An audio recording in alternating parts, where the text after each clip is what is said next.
Buenas tardes. Presentamos la ruta metabólica que es la lipogénesis. Iniciamos con lo que es la fructuosa, que esta mediante una reacción catalizada se convierte en una enzima específicamente llamada fructoquinasa, que esta, a diferencia de la glucosa, puede ser procesada en muchas partes del cuerpo. Pero la fructosa se metaboliza casi exclusivamente en el hígado gracias a esta enzima.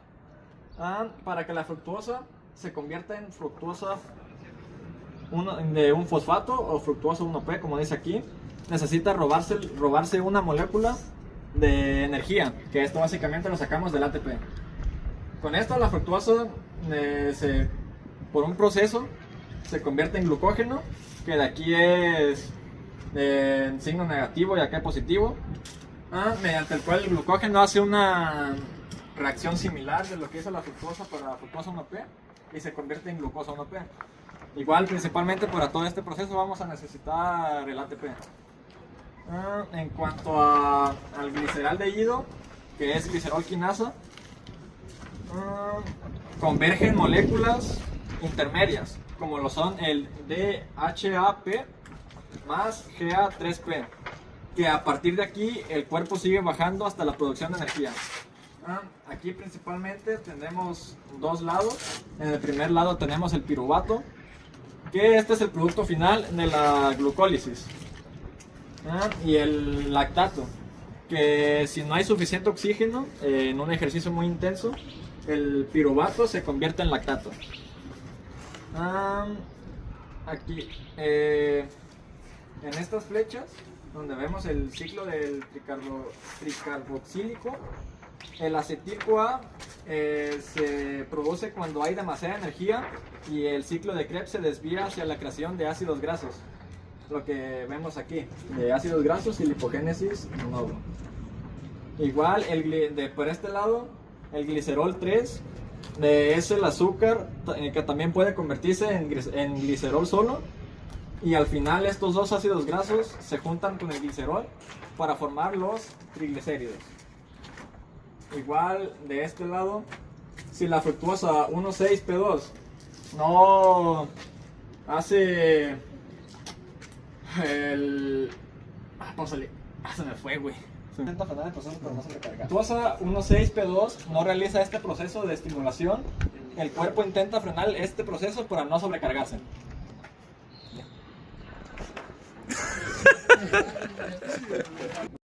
Aquí les voy a explicar el ciclo de Krebs, que esto principalmente es la vía metabólica central en la matriz mitocondrial que oxida el acetil-CoA derivado de los nutrientes para generar energía.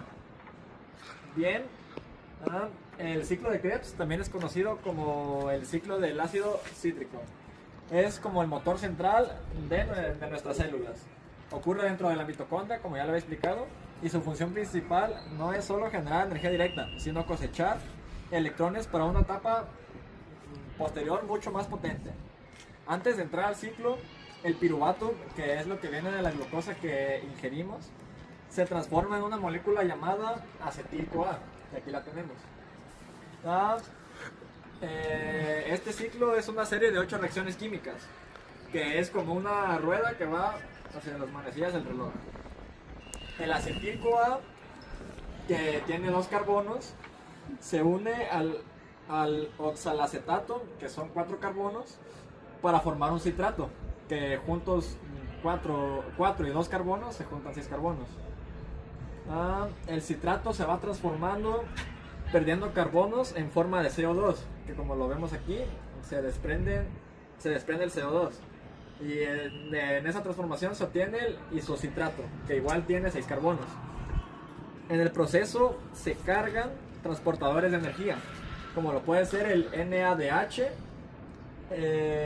FAD, que también se convierte en FADH+2, y se produce un poco de ATP o GTP, que es la energía inmediata, como lo podemos ver aquí en estos casos. Al final la molécula vuelve a ser oxacelato, lista para recibir a otro acetil-CoA y empezar de nuevo. Al final, ¿qué obtenemos? Por cada vuelta de ciclo, y dado entendido que por cada molécula de glucosa se dan 2 vueltas, obtenemos dos productos de CO2, como los que vemos aquí que se desprenden. Tres productos de NADH, como lo tenemos aquí, 1, 2 y 3. Un producto de FADH2, que es el que tenemos acá, que se desprende del succinato C4. Y un producto de ATP o GTP, que es el que tenemos aquí. Aunque en este ciclo solo se produce un ATP directamente, los NADH y FADH2 son como cheques al portador, que estos luego se cambian por muchísimas moléculas de ATP en la siguiente etapa, que es la cadena de transporte de electrones. Los puntos de conexión del ciclo de Krebs inician con el acetil-CoA, que es el gran conector. Esta es la molécula puente por excelencia. Es el punto final de la degradación de glucosa, de ácidos grasos y de algunos aminoácidos. Y es el punto de partida tanto para entrar al ciclo de Krebs como para iniciar con la lipogénesis. En el ciclo de Krebs, el acetil-CoA se condensa con el oxacelato para formar citrato y generar energía, que es el ATP. Y ahora pasamos con la lipogénesis, que cuando la célula ya tiene suficiente energía, el exceso de acetil-CoA se desvía para fabricar ácidos grasos. El citrato es un mensajero en este punto de unión crítico, dado que la síntesis de ácidos grasos ocurre en el citosol y en el ciclo de Krebs ocurre en la mitocondria. El acetil-CoA no puede salir por sí solo. Cuando el ciclo de Krebs se satura por exceso de energía, el citrato se acumula. El citrato sale de la mitocondria hacia el citosol y el citrato se rompe nuevamente en el acetil-CoA y el oxacelato. Y como resultado tenemos el citrato como una señal y la materia prima para que comience la lipogénesis final. Ahora vamos a explicar el tema de la glucólisis, el cual consiste en la obtención de energía a partir de la glucosa. Bueno, como la imagen representa, el proceso comienza con una molécula de glucosa de 6 carbonos, de los cuales son las principales fuentes de energía del cuerpo. A través de esto comienza la inversión de energía, es decir, al inicio del proceso se gastan 2 moléculas de ATP, el cual cuando se usa la energía el ATP se convierte en ADP. Aquí están las moléculas. Y aquí viene representado con los 6 carbonos y cómo se convierte cada uno en uno de ATP. Después de esto se genera la fructosa 1,6 bifosfato, el cual esta molécula es un poco inestable, por lo que se rompe en 2 partes, que son estas, que es la división de molécula. Bueno, la fructosa 1,6 bifosfato se divide en 3 carbonos, igual que el proceso anterior. Luego vale ver, ¿qué onda? Corta. Bueno, después la fructosa 1,6 bifosfato se divide en 2 partes, en DHAP y en un gliceraldehído trifosfato, que a final de cuentas toda la DHAP se va a convertir igual en gliceraldehído trifosfato, por eso aquí mismo dice que este proceso ocurre 2 veces. Después de esto brincamos a lo que es la producción ya de la energía, en el cual cada una de estas moléculas de ATP y NADH, que es la molécula que transporta la energía, en total se producen 4 ATPs y 2 NADHs. Pero como al inicio ya se gastaron 2 ATP, la ganancia real es de 2 ATP netos y de 2 NADH. Y bueno, como producto final se genera el piruvato, el cual se produce ya que después de entrar a la respiración celular se convierte en lactato, que puede ser usado durante el ejercicio. En resumidas cuentas, el resumen de este dibujo es que la glucólisis es el proceso mediante el cual la glucosa se degrada en el citoplasma de la célula para producir la energía, que primero se convierte en 2 ATP para activar la glucosa y después se divide en los compuestos de 3 carbonos, que posteriormente generan el ATP y el NADH, y al final se obtiene 2 moléculas de piruvato y una ganancia neta de 2 ATP. Qué rica. Ahora vamos a hablar acerca de la formación de cuerpos cetónicos o la cetogénesis. Bueno, este esquema nos representa el proceso de la cetogénesis, el cual es el proceso mediante el cual el hígado produce cuerpos cetónicos. Este proceso ocurre principalmente cuando el cuerpo tiene poca glucosa disponible, es decir, por ejemplo, durante el ayuno, el ejercicio prolongado o las dietas bajas en carbohidratos. Todo comienza con moléculas llamadas acetil-CoA, que provienen principalmente de la degradación de las grasas. En dos de estas moléculas se unen para formar acetoacetil-CoA y posteriormente se transforma en HMG-CoA mediante una enzima. Después, otra enzima rompe esta molécula y produce el acetoacetato. El acetoacetato puede convertirse en beta-hidroxibutrato, que es una importante fuente de energía para el cuerpo, o puede transformarse también en acetona, que normalmente se elimina por la respiración. Bueno, en conclusión, la cetogénesis permite que el cuerpo obtenga energía a partir de las grasas cuando la glucosa es escasa. Los puntos de unión entre la glucólisis y la cetogénesis comienzan cuando ya después del proceso de la glucólisis se genera el piruvato, el cual es el producto final, ya que en la glucólisis la glucosa se degrada y forma el piruvato. Cuando hay suficiente oxígeno, el piruvato entra en la mitocondria y se transforma en acetil-CoA. Después, el acetil-CoA es el principal punto de unión entre estos dos, debido a que cuando hay exceso de acetil-CoA y pocos carbohidratos disponibles, este se dirige a la cetogénesis en el hígado. Es decir, el acetil-CoA se utiliza para formar cuerpos cetónicos como el acetato, el hidroxibutrato y la acetona. Estos cuerpos cetónicos pueden viajar por la sangre y servir como fuente de energía para otros tejidos. En cortas palabras, el punto de unión entre estos dos se debe al piruvato, el producto final de la glucólisis, y el acetil-CoA, que es el intermediario para entrar a la cetogénesis. Los ácidos grasos. En esta parte se muestra P-oxidación, que es el proceso donde el cuerpo descompone los ácidos grasos para obtener energía. El ácido graso CoA pasa por varias reacciones. En esta reacción, el flavín adenín dinucleótido FA se convierte en FA2, y el nicotinamida adenina nucleótido NAD se convierte en NAD más H+. También participa agua, H2O, y la coenzima de CoA.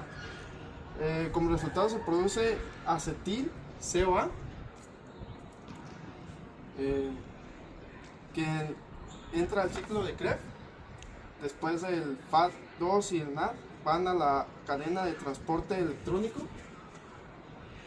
donde se produce ATP, que es la energía que se usa en las células. Energía creatina. En esta parte se explica cómo el cuerpo obtiene energía rápida. El ATP es la principal fuente de energía. Cuando el cuerpo usa ATP, este se convierte en ADP y libera energía. Para regenerar ATP rápidamente, el cuerpo utiliza fosfocreatina o creatina fosfato, que dona un fosfato a ADP para volver a formar ATP. Este sistema se usa en ejercicios cortos y de alta intensidad, como correr rápido o levantar pesas. A continuación vamos a explicar la lipólisis. Es el proceso en el cual el cuerpo rompe la grasa almacenada para obtener energía. La grasa almacenada en el cuerpo se guarda como TAG, que son los triacilglicéridos dentro de las células grasas, TAG. En el inicio en este proceso, cuando el cuerpo necesita energía, por ejemplo, ya sea en el ejercicio, en el ayuno, hormonas como el glucagón y la adrenalina activan una molécula llamada AMP. Esta activa una enzima llamada PKA. La activación de las enzimas, la PKA activa proteínas llamadas perilipinas y la enzima lipasa sensible a hormonas LHS. Estas permiten empezar a romper la grasa. En la ruptura de la grasa se rompe en 3 pasos. Del TAG al DAG mediante TAG lipasa, el DAG al MAG mediante LHS y el MAG al glicerol más ácidos grasos mediante la MAG lipasa. En los productos finales se liberan ácidos grasos, van a los tejidos del cuerpo para producir energía, y el glicerol va al hígado para ser utilizado en procesos metabólicos.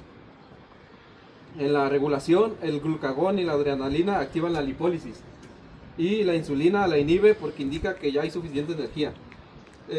La lipólisis, en pocas palabras, es el proceso por el cual el cuerpo rompe los triglicéridos almacenados en grasa para liberar ácidos grasos y glicerol, que puede usarse como fuente de energía.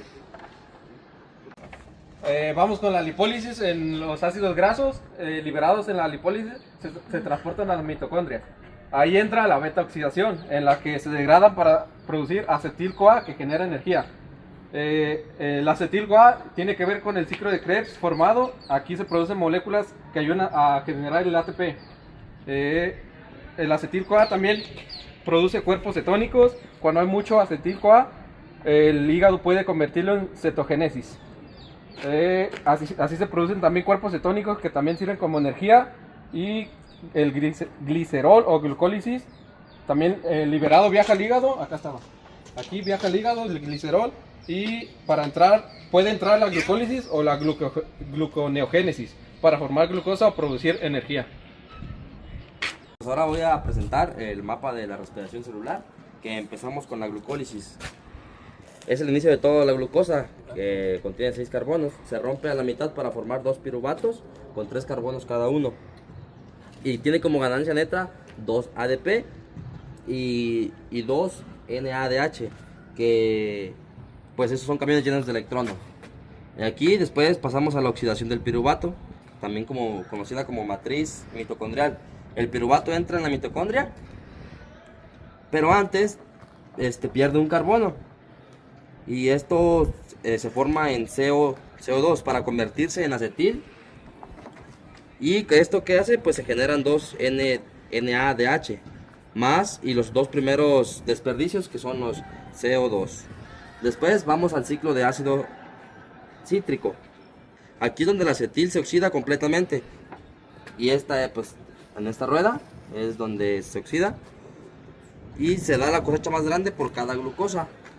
Se dan 2 ATP, 6 NADH, 2 FADH y 6 NADH. Estos son los cheques que se cobran en la siguiente etapa, que va a ser la cuarta, que es la fosforilización oxidativa. Aquí ocurre pues lo interesante, ¿no? Todos los NADH y FADH2 son producidos en las etapas anteriores.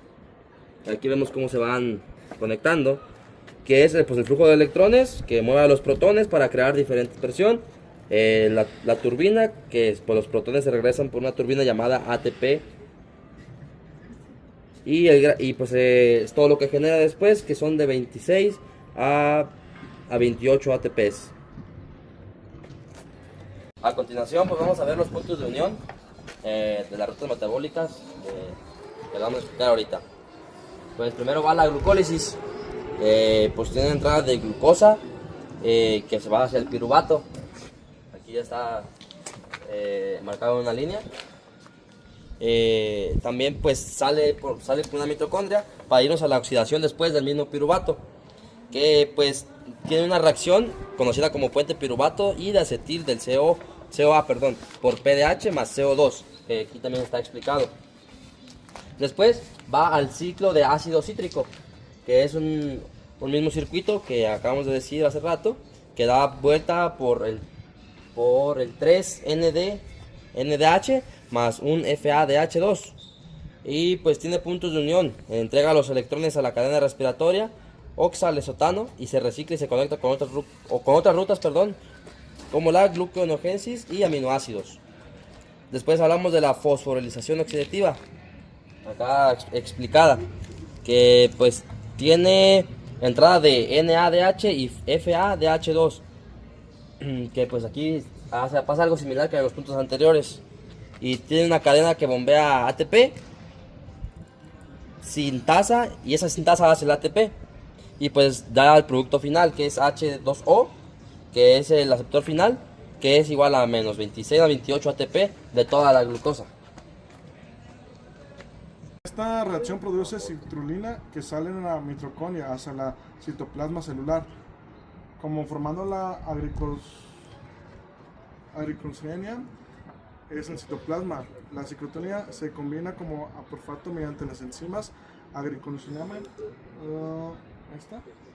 y lisas, generalmente arginina y fumarato, formando una urea. Finalmente, las enzimas arginasas rompen la arginina para producir urea y generalmente ornitina, la cual vuelve a encontrar en el mitocondria como realiza el ciclo importante en nutrición, como el ciclo de la urea, desde la prevención de la nutrición deportiva en un metabolismo de periódico.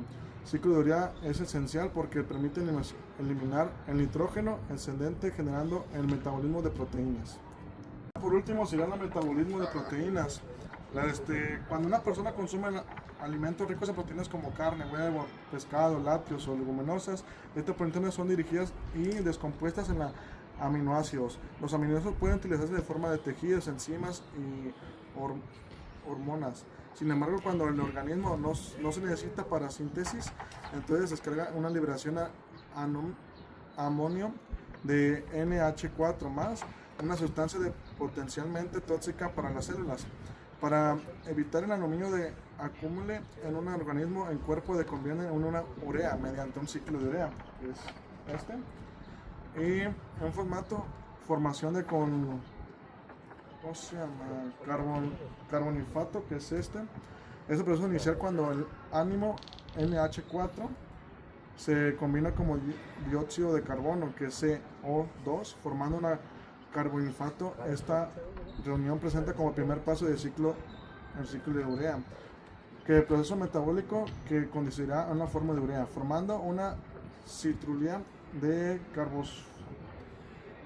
carbosfático también, que es una cama de aparato de aminoácidos que aportan un segundo átomo de nitrógeno como resultado de una forma agnosociato. Producen de ergenia y formarato también de que es el mismo de aquí que no sé pronunciar. Y ya por último sería la formación de urea. Finalmente la arginina se transforma en urea y oritiana. La urea debe estar formada en los riñones, se elimina como a través de la orina, mientras que la oritiana vuelve a entrar en el ciclo como continuación del proceso importante nutricional. Desde un punto de vista de la nutrición, es un ciclo de urea fundamental porque permite eliminar el exceso de nitrógeno derivado del metabolismo de proteínas, también como previene la acumulación de anomino tóxico de la sangre, mantiene el equilibrio del metabolismo prostético del organismo. Es especialmente relevante en personas con dietas altas en proteínas o en deportistas, ya que el metabolismo de aminoácidos aumenta durante la actividad física y la recuperación muscular. Bueno, a continuación ya por último será la mitocondria, y el inicio es un ciclo de urea. No puede empezar en cualquier lado, necesita máquina de una mitocondria de dos partes, primeros pasos críticos. Fosfato, citosina, empieza por la llave, toma como aminoácido, es ese, que es tóxico y viene como el catabolismo y aminoácidos. Y lo combina con ese hidrocarbono y el ATP para formar una carbohidrato fato. Punto clave es la ciclotonía de la molécula que actúa en un pasaporte, ya que es la parte que puede salir en la mitocondria hacia la citoasión, que termina como un ciclo. Y luego, como el biciclo de Krebs, es una condición con el metabolismo energético, que existe una interacción profunda entre el ciclo de urea y el ciclo de Krebs. También, por el último, como resumen, es un transportador de membrana que mitocondria interna es simplemente la mayor de estas moléculas, por lo que utiliza transportadores específicos que sirven como puentes. La importancia de metabólica es la conexión, porque intoxicación convierte en un aminoácido tóxico producido como la mitocondria, por lo que desarrolla la glutamo de urea saludable.